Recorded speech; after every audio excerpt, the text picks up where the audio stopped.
It's time for your daily dose of all things Chicago sports. This is the Daily Score. Now, here's your host, Mark Grote. Hey, what's going on, everybody? I am Mark Grote, and this is indeed the Daily Score, which is coming to you from Soldier Field, and it is after a win. We don't get to say this a whole lot. Bears win on Thursday Night Football. They beat the Carolina Panthers by a final score of 16-13. It was not pretty in any way, shape, or form. The Bears trailed at halftime, but believe it or not, even as the Bears seem to be struggling, and a lot of the reaction that I was getting on social media was, this is embarrassing. Watching these two teams play, you could tell that the Bears were the better team, and there was that feeling when they came out in the third quarter that they were going to be able to pull this game out. That feeling has not really come to me this year, and there it was. Bears win by 3. Tyson Bagent, 20 of 33, 162 yards, mistake-free in terms of interceptions, 0 interceptions, did not throw a touchdown pass in this game, but he kept it clean and was asked after the game, hey, if this is your final game quarterbacking this year with the Bears, how do you reflect upon this and this night? Going out with a win is obviously fantastic, for the team. And, I don't know if this is it.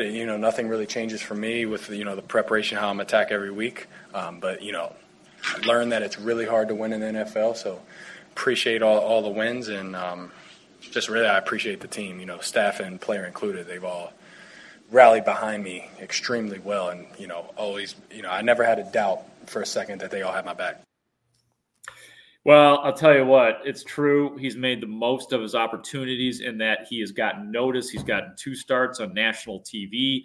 He has made a number of good throws. We know that he's made a ton of mistakes too, but he's done enough, I think, to get the attention of the rest of the league in terms of being a guy who will be on somebody's roster, throughout his career, and who knows what the limit is. I mean, I tend to still think that he is going to be a backup in this league, but who knows? Earnest guy, hard worker, all that stuff. And Matt Eberflus, clearly this game plan was even more conservative than the last.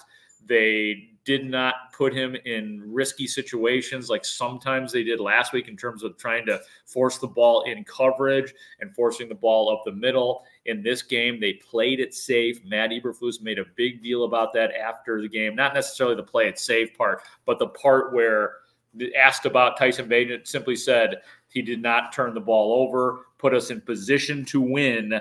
Classic game manager, and that's what Tyson Bagent was. And he gets the W by his name in this victory. On to the regular starting quarterback. The Bears head coach, Matt Eberflus, was also asked about Justin Fields and where things stand with him. Are we going to see him play against Detroit when the Bears do play there a week from Sunday? Yeah, we'll see where it is this week.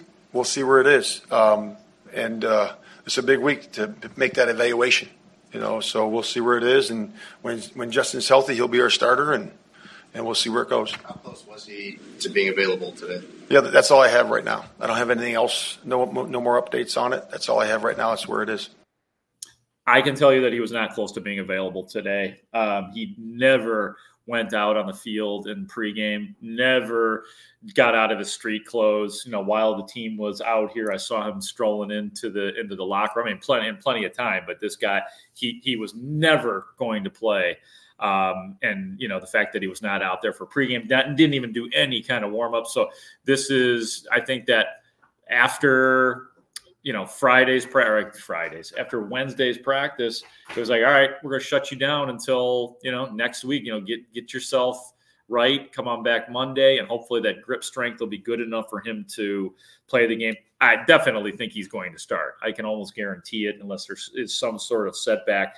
And, the fact that Matt Eberflus made sure to tell us that when he's ready, he is our starting quarterback, making it very clear who the number 1 quarterback is for the Chicago Bears. Jalen Johnson talked about the fact, a lot of what I heard in the locker room talking to players was this was a game that was ugly, but a win is a win.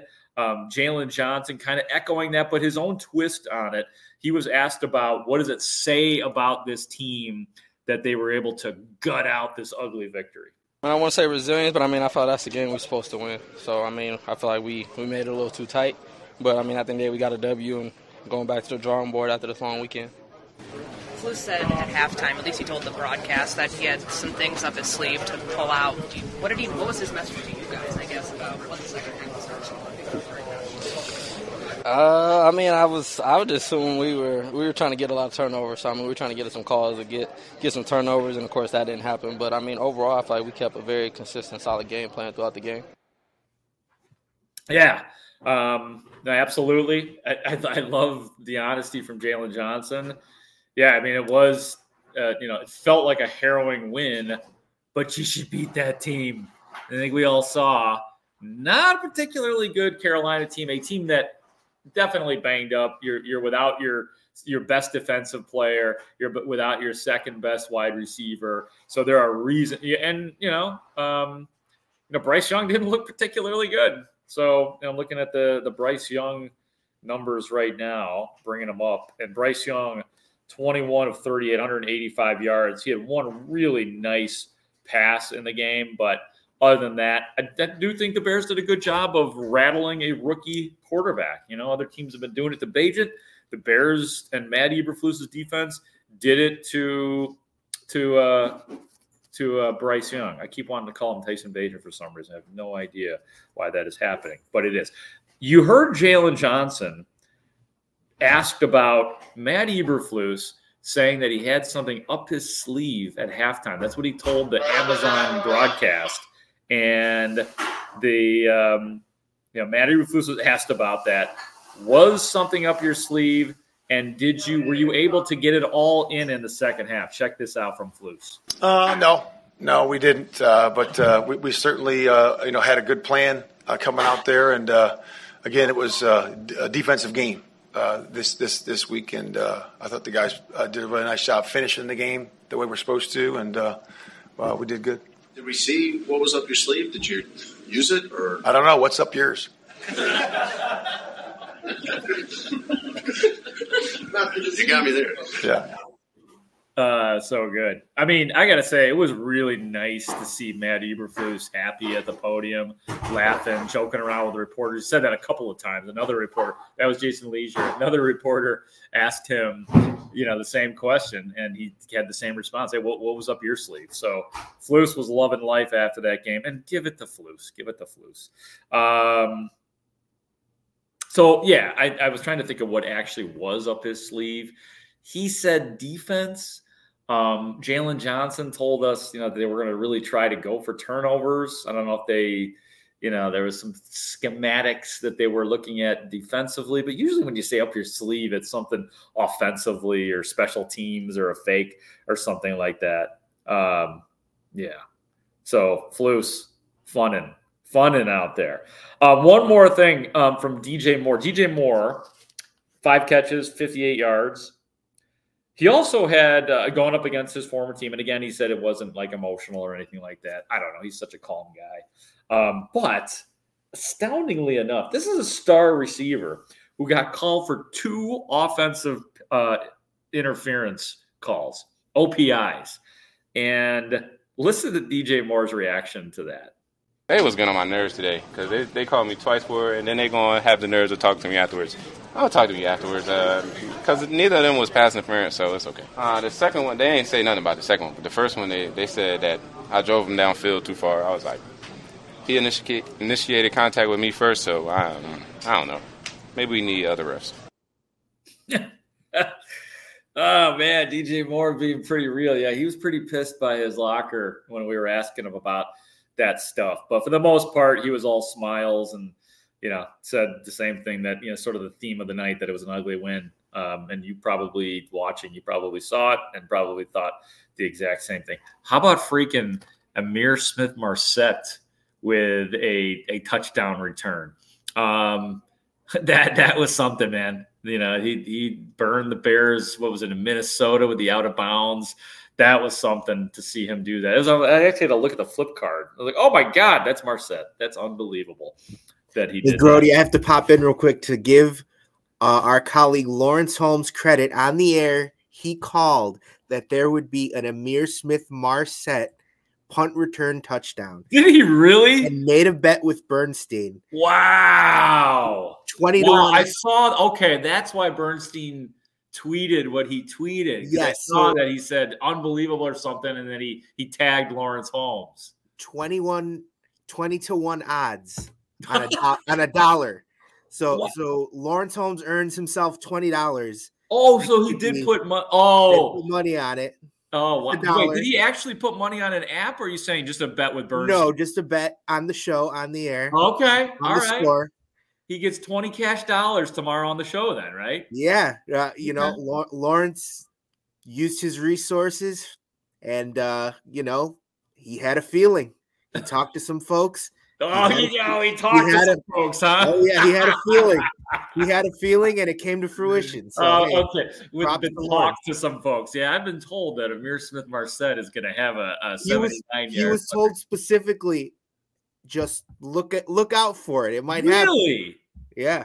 Wow. Okay. All right. Hey, thumbs up to Lawrence. I mean, that's fair. I don't obscure, but that's outside the box thinking by Lawrence. It sure is. Good for Holmes. I appreciate that, Ray. Hey, Ray, pop back on here really quick. What time am I on the Bernstein and Holmes show tomorrow? 10:40 in the morning. Quick turnaround, Grote. Okay, because as we're recording this, it is the next day now. That's right. It's Friday already. Yeah, but I know you, Ray. You'll send me a courtesy text, and that'll make sure that I'm awake tomorrow at 10:40. That's right. I'll give you the wake-up call like at a hotel. I appreciate it, Ray. Hey, that's it for this podcast. The Bears beat Carolina 16-13. Hey, good seeing Eddie Pinheiro out here. It's good when he misses a long field. How about Cairo Santos? Couldn't even mention him.